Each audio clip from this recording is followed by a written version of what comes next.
കർത്താവിൽ പ്രിയ ദൈവജനമേ, യേശുക്രിസ്തുവിൻ്റെ മാറ്റമില്ലാത്ത മാധുര്യമേറിയ നാമത്തിൽ ഇവർക്കും സ്നേഹവന്ദനം. ഏറ്റവും അനുഗ്രഹിക്കപ്പെട്ട ധന്യമായ ഈ പുതിയ വർഷത്തിൻ്റെ പുതിയ മാസത്തിൻ്റെ രണ്ടാമത്തെ ഞായറാഴ്ചയ്ക്കായി നമുക്ക് ദൈവത്തെ സ്തുതിക്കാം, സ്തോത്രം ചെയ്യാം. ഇവരെ ഹാർദവുമായി നീമതി യേശുവെ യൂട്യൂബ് ചാനലിൻ്റെ വചന പ്രഘോഷണത്തിലേക്കായി ഹാർദവുമായി സ്വാഗതം ചെയ്യുന്നു. കർത്താവ് നമ്മെ സമൃദ്ധിയായി അനുഗ്രഹിക്കുമാറാകട്ടെ. ദൈവം നൽകുന്ന ഓരോ ദിനങ്ങളും ജീവിതത്തിലെ ഹൃദ്യമാണ്, സന്തോഷമാണ്. നാം നന്ദി പറയുവാൻ കടപ്പെട്ടിരിക്കുന്നു സൃഷ്ടിതാവായ ദൈവത്തോട്, നമ്മുടെ യേശുവിനോട്. കർത്താവായ യേശു ക്രിസ്തുവിനെ ജീവിതത്തോട് ചേർത്ത് പിടിച്ചുകൊണ്ട് മുന്നോട്ട് നമുക്ക് യാത്ര ചെയ്യാം. സത്യവേദ പുസ്തകത്തെ ജീവിതത്തിൻ്റെ അടിസ്ഥാനമാക്കി മാറ്റാം. ദൈവത്തിൻ്റെ പരിശുദ്ധാത്മാവ് അതിനായി നമ്മെ സഹായിക്കട്ടെ. പ്രാർത്ഥനയോടുകൂടെ ഇന്നത്തെ ശുശ്രൂഷയിലേക്ക് നമുക്ക് പ്രവേശിക്കാം. യഹോവയ്ക്ക് ഒരു പുതിയ പാട്ട് പാടുവിൻ, അവൻ അത്ഭുതങ്ങളെ പ്രവർത്തിച്ചിരിക്കുന്നു. അവൻ്റെ വലം കൈയും അവൻ്റെ വിശുദ്ധ ഭുജവും അവന് ജയം നേടിയിരിക്കുന്നു. നമുക്ക് കണ്ണുകളടയ്ക്കാം, ദൈവത്തോട് പ്രാർത്ഥിക്കാം. സ്നേഹ സമ്പന്നനായ സ്വർഗീയ പിതാവാം നല്ല ദൈവമേ, അനുഗ്രഹിക്കപ്പെട്ട ധന്യമായ ഈ ദിനത്തിനായി സ്തോത്രം. പുതിയ വർഷത്തിൻ്റെ പുതിയ മാസത്തിൻ്റെ രണ്ടാമത്തെ ഞായറാഴ്ച വിശുദ്ധിയോടെ, വിനയത്തോടെ, വിശ്വാസത്തോടെ കർത്താവിൻ്റെ മുഖത്തേക്ക് നോക്കുവാൻ, വചനം ധ്യാനിപ്പാൻ ദൈവം ഞങ്ങളെ സഹായിക്കുന്ന കൃപയ്ക്കായി സ്തോത്രം. വചന ധ്യാനത്തിനായി ഒരുക്കത്തോടായിരിക്കുന്ന നിന്റെ മക്കളുടെ ആ കർത്താവെ ഹൃദയത്തോടെ അങ്ങ് സംസാരിക്കണം. കർത്താവ് ഇടപെടണം, ദൈവ സാന്നിധ്യം കൊണ്ട് നിറയ്ക്കണം, അത്ഭുതങ്ങളെ കാണുമാറാക്കണം.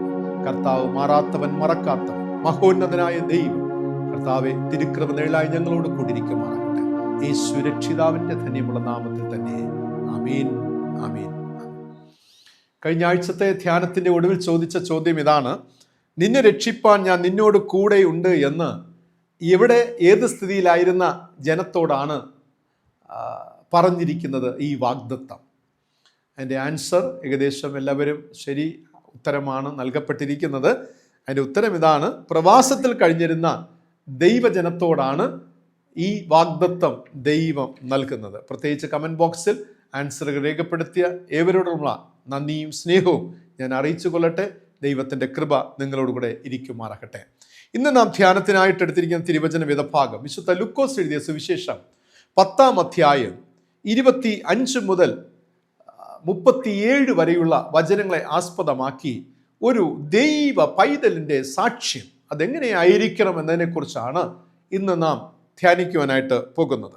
ഒരിക്കൽ ഒരു ന്യായശാസ്ത്രി യേശുവിൻ്റെ അടുക്കൽ വന്ന് യേശുവിനോട് ചോദിച്ചു, ഗുരു, നിത്യജീവന് അവകാശിയായി തീരുവാൻ ഞാൻ എന്ത് ചെയ്യണം?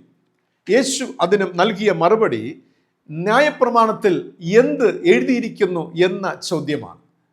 അതിന് മറുപടിയായി ന്യായശാസ്ത്രി യേശുവിനോട് പറഞ്ഞത്, നിന്റെ ദൈവമായ കർത്താവിനെ പൂർണ്ണ ഹൃദയത്തോടും പൂർണ്ണ ആത്മാവോടും പൂർണ്ണ മനസ്സോടും പൂർണ്ണ ശക്തിയോടും കൂടെ സ്നേഹിക്കണമെന്നും കൂട്ടുകാരനെ നിന്നെപ്പോലെ തന്നെ സ്നേഹിക്കണമെന്നാകുന്നു എന്ന കൽപ്പനകളിലുള്ള കാര്യങ്ങളെ വ്യക്തമായിട്ട് യേശുവിനോട് ന്യായശാസ്ത്രി പറയുകയാണ്. കാരണം ന്യായശാസ്ത്രി ന്യായപ്രമാണത്തെക്കുറിച്ച് വ്യക്തമായി പഠിച്ചിരുന്ന വ്യക്തിയായിരുന്നു. അതുകൊണ്ട് തന്നെ വേഗത്തിൽ ആൻസർ നൽകുകയാണ്. പക്ഷേ യേശു പറഞ്ഞതിൻ്റെ പൊരുൾ നിത്യജീവൻ കരസ്ഥമാക്കുവാൻ ഒരു മനുഷ്യന് 2 കാര്യങ്ങൾ ഉണ്ടായിരിക്കണം എന്നുള്ളതാണ്. ഒന്ന്, അവൻ ദൈവത്തെ സ്നേഹിക്കണം. 2, അവൻ മനുഷ്യനെ സ്നേഹിക്കണം. 2 കാര്യങ്ങൾ. വളരെ സിമ്പിളാണ് അല്ലേ? കേൾക്കുമ്പോൾ ഇത്രയേ ഉള്ളൂ അല്ലേ? നിത്യജീവൻ പ്രാപിക്കുവാൻ, സ്വർഗത്തിൽ പോവാൻ ദൈവത്തെ സ്നേഹിക്കണം എന്ന് പറയുന്നത്, മനുഷ്യനെ സ്നേഹിക്കുന്നത് പറയുന്നത് ഈസിയാണ്. Yes, I love my Jesus or my God. അതുപോലെ എൻ്റെ സഹോദരനെ ഞാൻ സ്നേഹിക്കുന്നു. ഇത്രയും മതിയാവും? അല്ല. ഈ ദൈവത്തെ സ്നേഹിക്കുക എന്ന് പറയുന്നതിൽ ഒരു വലിയ ലോകമുണ്ട്, ഒരു സമുദ്രമാണ്. അതിലാണ് ന്യായപ്രമാണങ്ങളും കൽപ്പനകളും ക്രിസ്തുവിൻ്റെ ഭാവവും വിശുദ്ധിയും വിനയവും വിശ്വാസവും വിവേകവും വിനയം എല്ലാം വരുന്നത് ദൈവത്തെ സ്നേഹിക്കുന്നതാണ്. അതായത് ദൈവത്തെ അനുസരിക്കുന്നു എങ്കിൽ അതിനർത്ഥം നാം ദൈവത്തെ സ്നേഹിക്കുന്നു എന്നതാണ്.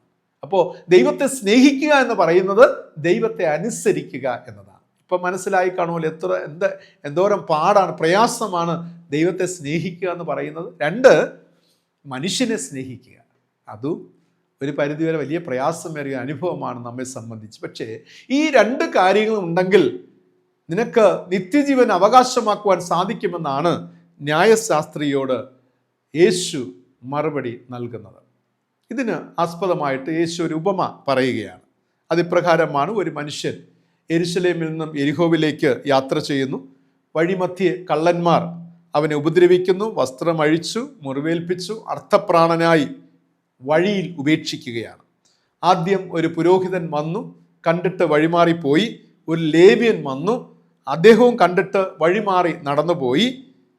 ഒടുവിൽ ശമരിക്കാരൻ കണ്ടിട്ട് നിൽക്കുന്നു, സ്നേഹം നൽകുന്നു, മുറിവുകളെ കെട്ടി ആവശ്യമായതൊക്കെ നൽകി വാഹനത്തിൽ കയറ്റി കൂടുതൽ ദൂരം സഞ്ചരിച്ച് ഒരു വഴിയമ്പലത്ത് എത്തിക്കുന്ന ഒരു ചിത്രമാണ് കാണുവാൻ കഴിയുന്നത്. യേശു ഈ ഉപമയിലൂടെ പറയുവാനായിട്ട് ആഗ്രഹിച്ചത് സമർത്ഥന്മാർ, നായകന്മാർ, സാധാരണക്കാർ, ഇവർ തമ്മിലുള്ള വ്യത്യാസത്തെക്കുറിച്ചും ഇവരുടെ സാക്ഷ്യത്തെക്കുറിച്ചുമാണ്. മറക്കരുതേ, സമർത്ഥന്മാർ, നായകന്മാർ, സാധാരണക്കാർ, ഇവർ തമ്മിലുള്ള വ്യത്യാസത്തെക്കുറിച്ചാണ്. ഇന്ന് അനേകം പേർ ഉയരങ്ങളിലേക്ക് നായകവേഷം ധരിക്കുന്നതിന് പരിശ്രമിക്കുന്നവരാണ്. ഉയരങ്ങളിലേക്ക് എത്തുവാനും നായകവേഷത്തിലെത്തുവാനും പരിശ്രമിക്കുന്നവർ. എന്നാൽ വേദപുസ്തകം പറയുന്നു, നിങ്ങൾ നല്ല സാക്ഷ്യമുള്ളവരായിരിക്കണം. ജീവിതത്തിൽ ശ്രേഷ്ഠത ഉണ്ടാകുവാൻ നിങ്ങളിൽ ഒരു സാക്ഷ്യം ഉണ്ടാകണമെന്നുള്ളതാണ്. ഇന്നത്തെ ചോദ്യം ഇതാണ്: എന്തുകൊണ്ട് ചിലർ നിൽക്കുന്നു? എന്തുകൊണ്ട് ചിലർ വഴിമാറിപ്പോകുന്നു? ചില ഇൻസിഡൻറ്റുകൾ, ചില സംഭവങ്ങൾ, ചില കാരണങ്ങൾ ഒക്കെ കണ്ടിട്ട് ചിലർ വഴിമാറി കടന്നു പോകുന്നു, ചിലർ അവിടെ നിൽക്കുന്നു. എന്തുകൊണ്ട് എന്നതാണ്. നമ്മിൽ ഭൂരിഭാഗം പേരും ആധുനിക കാലഘട്ടത്ത് അനുഭവങ്ങളുടെ വെളിച്ചത്തിൽ വഴിമാറി കടന്നു പോകുന്നവരാണ്.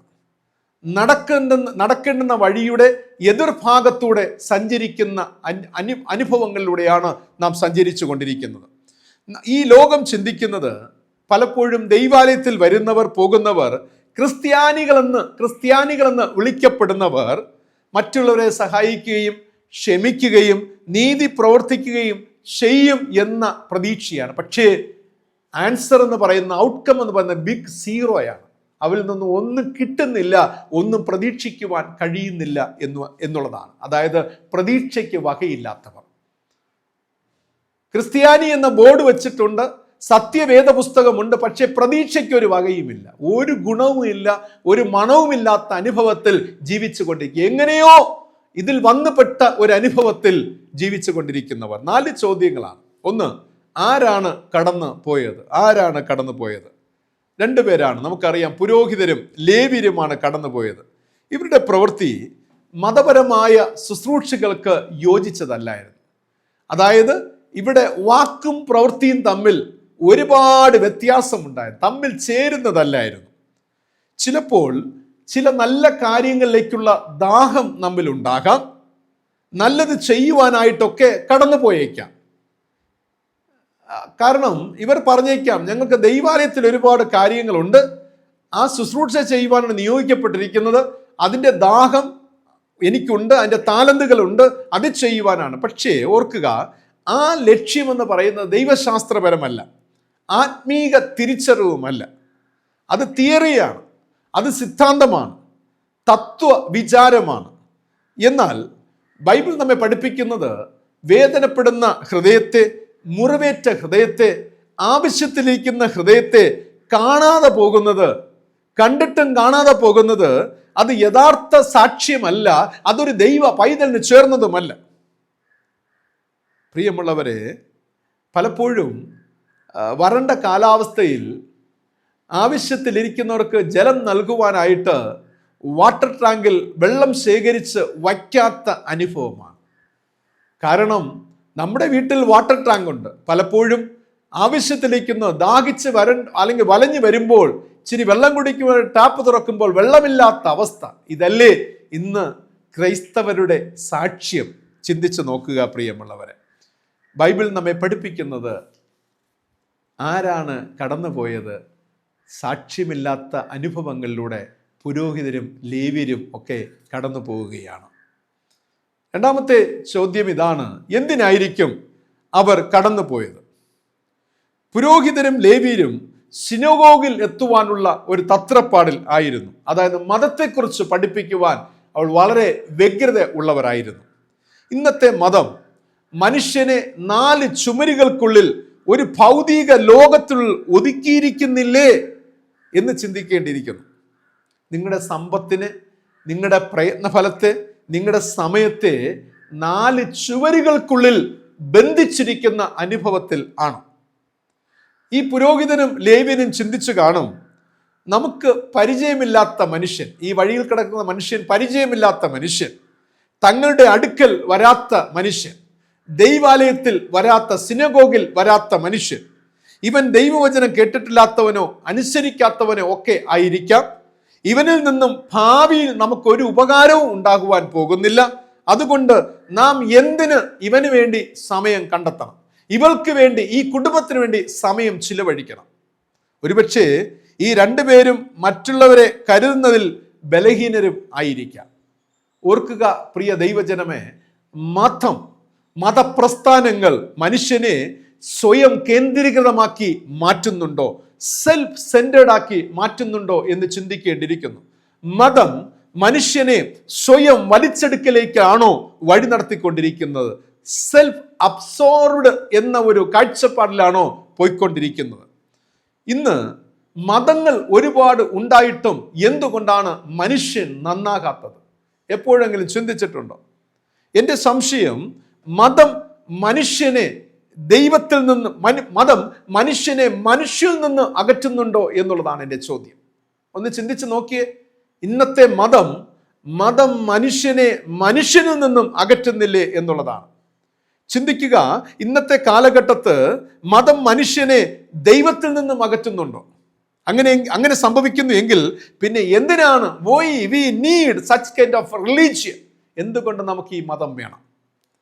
കാരണം മനുഷ്യർക്ക് നല്ലത് പറഞ്ഞു കൊടുക്കേണ്ടുന്നവർ നല്ലത് പറയുന്നുമില്ല, അവർ ആ വഴിയിൽ സഞ്ചരിക്കുന്നുമില്ല എന്ന ഒരു ദുഃഖകരമായ അനുഭവമല്ലേ നാം ഈ ദിനങ്ങൾ നേരിട്ട് കൊണ്ടിരിക്കുന്നത്, കണ്ടുകൊണ്ടിരിക്കുന്നത്, നാം അനുഭവിച്ച് കൊണ്ടിരിക്കുന്നത്. മൂന്നാമത്തെ ചിന്ത എന്ന് പറയുന്നത്, എന്തുകൊണ്ടാണ് നാം ഇന്ന് ഇങ്ങനെ കടന്നു പോകുന്നത്? Why today might we pass by? എന്തുകൊണ്ടാണ് നാം ഇങ്ങനെ കടന്നു പോകുന്നത്? ചില സമയം ഞാൻ ഇങ്ങനെ ചിന്തിച്ചിട്ടുണ്ട്, സൈക്കോളജിക്കലായിട്ട് നമ്മിൽ ക്രിസ്തുവിൻ്റെ സാന്നിധ്യം ഇല്ലാത്തതിനാകാം, ക്രിസ്തുവിൻ്റെ ഭാവം നമ്മിൽ ഇല്ലാത്തതുകൊണ്ടാകാം പലതും കണ്ടിട്ട് കാണാത്തവരെ പോലെ നാം പാസ് ചെയ്ത് പോകുന്നത്.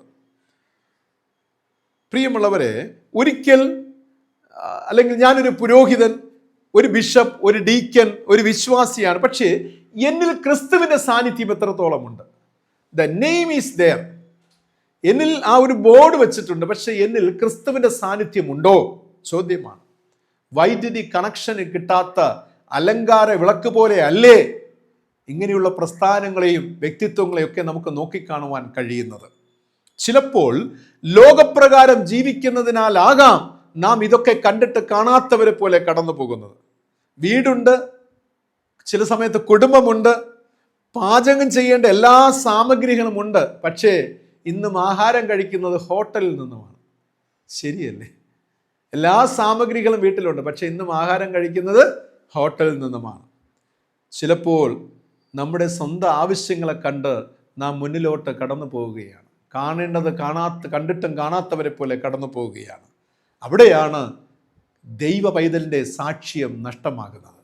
അവിടെയാണ് ദൈവത്തിൻ്റെ സാക്ഷ്യം അവിടെ മലിനപ്പെടുന്നത്.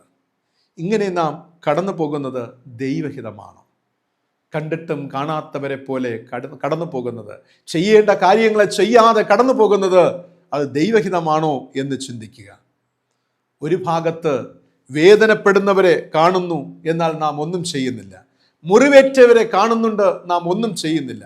അനീതി പ്രവൃത്തികൾ കാണുന്നുണ്ട്, നാം പ്രതികരിക്കുന്നില്ല. മറുഭാഗത്ത് 4 ചുമരുകൾക്കുള്ളിലെ ആരാധനകൾ, സ്നേഹമില്ലാത്ത ആരാധന, ഐക്യമില്ലാത്ത ആരാധനകൾ, പ്രവൃത്തിയില്ലാത്ത ആരാധനകൾ.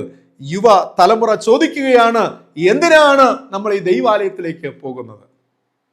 എന്തിനാണ് ഈ ദൈവാലയത്തിലേക്ക് പോകുന്നത്? എൻ്റെ 4ാമത്തെ ചിന്ത എന്ന് പറയുന്നത്, എന്ത് കാരണമാണ് നമ്മെ നിർത്തുന്നത്? പല കാഴ്ചകളും കണ്ട് വേദനപ്പെടുത്തുന്ന, ഹൃദയം നുറുക്കുന്ന കാഴ്ചകൾ കാണുമ്പോൾ നാം എന്തുകൊണ്ട് നിന്നു പോകുന്നു? ശമരിയാക്കാരൻ നിൽക്കുവാനുണ്ടായ കാര്യം എന്താണ്? അത് മറ്റൊന്നുമല്ല, അനുകമ്പയായിരുന്നു. അനുകമ്പ. അതെ, ക്രിസ്തുവിലുണ്ടാകുന്ന പാപത്തിൽ ഒരു പാപമാണ് അനുകമ്പ. കുഷ്ഠരോഗികളെ, മുടന്തരെ, അന്ധരെ, അതുപോലെ തന്നെ മറ്റു പലതുമായ രോഗത്താൽ ബാധിക്കപ്പെട്ടവരെയൊക്കെ കാണുമ്പോൾ, തകർന്നവരെ കാണുമ്പോൾ യേശുവിനുണ്ടായത് അനുകമ്പയായിരുന്നു. ശമരിയക്കാരന് മുറിവേറ്റ മനുഷ്യനോട് അനുകമ്പ തോന്നുകയാണ്. യേശുവിന് തന്നെ അനുഗമിച്ച പുരുഷാരത്തോട് അനുകമ്പയുണ്ടായിരുന്നു എന്ന് നാം വായിക്കുന്നു. ഇന്ന് സമൂഹത്തിലെ പാപികളോട്, നഷ്ടപ്പെട്ടവരോട്, രോഗികളോട്, ഏകാന്തത അനുഭവിക്കുന്നവരോട്, വേദന അനുഭവിക്കുന്നവരോട് അനുകമ്പ തോന്നിയാൽ മാത്രമേ നമുക്കും എനിക്കും നിങ്ങൾക്കും ഒരു ശമരിയക്കാരൻ്റെ ശുശ്രൂഷ, ഒരു പ്രവൃത്തി ചെയ്യുവാൻ കഴിയുള്ളൂ. നിങ്ങളുടെ കുടുംബത്തിനും നിങ്ങളുടെ സഭയ്ക്കും അതിന് കഴിയുള്ളൂ. ഇത് തന്നെയാണ് ദൈവജനത്തിൻ്റെ സാക്ഷ്യം. മറ്റുള്ളവരോട് തോന്നുന്ന അനുകമ്പ, അതാണ് ദൈവജനത്തിൻ്റെ സാക്ഷ്യം. പ്രിയമുള്ളവരെ, യേശു മരിച്ചത് നമുക്ക് വേണ്ടി മാത്രമല്ല, ഈ ലോകത്തിന് വേണ്ടിയാണ്. തൻ്റെ ഏകജാതനായ പുത്രനെ ലോകത്തിലേക്ക് അയച്ചത് ക്രിസ്ത്യാനി എന്ന ഒരു വിഭാഗത്തിന് വേണ്ടി മാത്രമല്ല, യഹൂദ ജാതി എന്ന വിഭാഗത്തിന് വേണ്ടി മാത്രമല്ല, ലോകത്തെ രക്ഷിപ്പാൻ. ദൈവം സ്നേഹിച്ചത് ക്രിസ്ത്യാനികളല്ല, ലോകത്തെയാണ്. പ്രിയമുള്ളവരെ, ദൈവം തൻ്റെ പുത്രൻ നൽകുവാൻ തക്കവണ്ണം ലോകത്തെ സ്നേഹിച്ചു. അവിടെ സകല ജാതി മതസ്ഥരുമുണ്ട്, സകല ജീവജാലങ്ങളുമുണ്ട്, പ്രകൃതിയുണ്ട്, ആകാശമുണ്ട്, സൂര്യചന്ദ്രന്മാരുണ്ട്, നക്ഷത്രങ്ങളുണ്ട്, സമുദ്രമുണ്ട്. ഇവയെല്ലാറ്റെയും ദൈവം സ്നേഹിക്കുന്നു എന്നുള്ളതാണ്. ഇത് ചിന്തിക്കുമ്പോൾ തന്നെ നമുക്ക് നിൽക്കുവാനാകും. പ്രിയമുള്ളവരെ, നിൽക്കുക, ചിന്തിക്കുക, പ്രവൃത്തി പദത്തിലേക്ക് ഇറങ്ങിച്ചെല്ലുക. അനുകമ്പയുള്ളവരായിരിക്കട്ടെ നിങ്ങളുടെ ജീവിതം. ചില സമയം നിങ്ങൾ മറ്റുള്ളവരെ സഹായിച്ചതിലൂടെ കഴിഞ്ഞ കാലങ്ങളിലൊക്കെ മുറിവേറ്റിരിക്കാം, മനസ്സിന് വേദന അനുഭവപ്പെട്ടിരിക്കാം, ജനം നിങ്ങളെ ചൂഷണം ചെയ്തിരിക്കാം. പക്ഷെ എന്നാലും നിങ്ങൾ ചിന്തിക്കുക, നിങ്ങൾ നിൽക്കുന്നത് റോഡിൻ്റെ ശരിയായ ഭാഗത്താകണം. നിങ്ങൾ നിൽക്കുന്നത് റോഡിൻ്റെ ശരിയായ ഭാഗത്താണ്. ദൈവത്തെ സ്നേഹിക്കുക, മനുഷ്യനെ സ്നേഹിക്കുക, ഇതാണ് ഒരു ദൈവ പൈതലിൻ്റെ സാക്ഷ്യം. ദൈവത്തെ സ്നേഹിക്കുക, മനുഷ്യനെ സ്നേഹിക്കുക, ഇതാകണം ഒരു ദൈവ പൈതലിൻ്റെ സാക്ഷ്യം ജീവിത കാലഘട്ടത്ത്. അപ്രകാരമായി തീരുവാൻ ദൈവത്തിൻ്റെ പരിശുദ്ധാത്മാവ് നമ്മെ സഹായിക്കുമാറാകട്ടെ. ആമീൻ, ആമീൻ. ഇന്നത്തെ ചോദ്യം ഇതാണ്: നിത്യജീവന് അവകാശിയായി തീരുവാൻ എന്ത് ചെയ്യണമെന്ന് യേശുവിനോട് ചോദിച്ചത് ആരാണ്? നിത്യജീവന് അവകാശിയായി തീരുവാൻ ഞാൻ എന്ത് ചെയ്യണമെന്ന് യേശുവിനോട് ചോദിച്ചത് ആരാണ്? നിങ്ങളുടെ ഉത്തരങ്ങൾ കമൻറ്റ് ബോക്സിൽ രേഖപ്പെടുത്തുക. ഈ വചനം നിങ്ങൾക്ക് അനുഗ്രഹപൂർണമായാൽ മറ്റുള്ളവർക്ക് ഷെയർ ചെയ്യുക. അവരും ധന്യരാകട്ടെ, കർത്താവിനോട് അടുക്കട്ടെ, വചനം പഠിക്കട്ടെ. ദൈവത്തിൻ്റെ പരിശുദ്ധാത്മാവിലേക്കായി നമ്മെ സഹായിച്ച് അനുഗ്രഹിക്കുമാറാകട്ടെ. ആമീൻ. കണ്ണുകളടയ്ക്കാം. നമ്മുടെ ദൈവത്തോട് നമുക്ക് പ്രാർത്ഥിക്കാം. സ്തുതികളുടെ മധ്യവാസമായിരിക്കുന്ന ത്രിയേക ദൈവമേ, ഏറ്റവും അനുഗ്രഹിക്കപ്പെട്ട ഈ ദിനത്തിനായി ഞങ്ങൾ അങ്ങേ സ്തുതിക്കുന്നു, സ്തോത്രം ചെയ്യുന്നു. കർത്താവെ, അങ്ങ് ഞങ്ങൾ സ്നേഹിക്കുന്നു, ആരാധിക്കുന്നു. കർത്താവ് നൽകിയ നല്ല ചിന്തകൾക്കായി സ്തോത്രം ചെയ്യുന്നു. ദൈവ പൈതലിൻ്റെ സാക്ഷ്യം അതെപ്രകാരമായിരിക്കണം, എങ്ങനെ ആയിരിക്കണമെന്ന് തിരുവെഴുത്തുകളിലൂടെ ഞങ്ങളെ ബോധ്യപ്പെടുത്തി നൽകിയതോർത്ത് സ്തോത്രം ചെയ്യുന്നു. നന്ദി പിതാവേ, നന്ദി അപ്പ. സ്തോത്രം, സ്തോത്രം, സ്തോത്രം. കർത്താവല്ലാതെ ഒരു രക്ഷകൻ ഞങ്ങൾക്കില്ല, അങ്ങല്ലാതെ ഒരു ഇടയശ്രേഷ്ഠൻ ഞങ്ങൾക്കില്ല. ജീവിതാന്ത്യത്തോളം വരെ ഞങ്ങളെ കാത്തുകൊള്ളണമേ, ഞങ്ങളെ പരിപാലിക്കണമേ, സ്നേഹത്തിൽ വഴി നടത്തണമേ, സന്തോഷാധിക്യത്താൽ വഴി നടത്തണമേ. ദൈവകൃപയിൽ ഞങ്ങളെ പൊതിഞ്ഞുകൊള്ളണമെന്ന് പ്രാർത്ഥിക്കുന്നു. എല്ലാ നന്മകൾക്കായി സ്തോത്രം. നന്ദി പിതാവ്. നല്ല ശമരിയക്കാരനെ പോലെ കർത്താവിന് വേണ്ടി വലിയവ ചെയ്യും, വലിയവ അങ്ങിൽ നിന്ന് പ്രതീക്ഷിക്കേണ്ട കൃപ ദൈവം നൽകണം. വിശ്വാസത്തോടെ ദൈവസാക്ഷ്യം നിലനിർത്തിക്കൊണ്ട് ഈ ഭൂമിയിൽ നാഥ ഞങ്ങൾ ജീവിക്കേണ്ട കൃപ നൽകണം. ഈ വചനം കേട്ട് എല്ലാവരെയും അനുഗ്രഹിച്ച് പ്രാർത്ഥിക്കണം. ഈ പുതിയ വർഷം എല്ലാവിധമായ സ്വർഗീയ അനുഗ്രഹങ്ങളാൽ നിറയ്ക്കണം. എല്ലാ ദുരിതങ്ങളിൽ നിന്ന് വിടുവിക്കണം. മാനസിക സംഘർഷങ്ങൾ അകറ്റണം. ദൈവ സമാധാനത്തിൽ കാത്തുകൊള്ളണം. പ്രാർത്ഥനയായിട്ട് അനുഗ്രഹിക്കൊണ്ട് സ്തോത്രം. യേശു രക്ഷിതാവിന്റെ നാമത്തിൽ പ്രാർത്ഥിക്കുന്നു. പ്രാർത്ഥന കേൾക്കണമേ. കർത്താവിന്റെ പ്രാർത്ഥന ഒരുമിച്ച് ചൊല്ലാം. സ്വർഗസ്ഥനായ ഞങ്ങളുടെ പിതാവേ, തിരുനാമം വിശുദ്ധീകരിക്കപ്പെടണമേ, തിരുരാജ്യം വരണം, തിരുവിഷ്ടം സ്വർഗത്തിലെ പോലെ ഭൂമിയിലും ആകണം.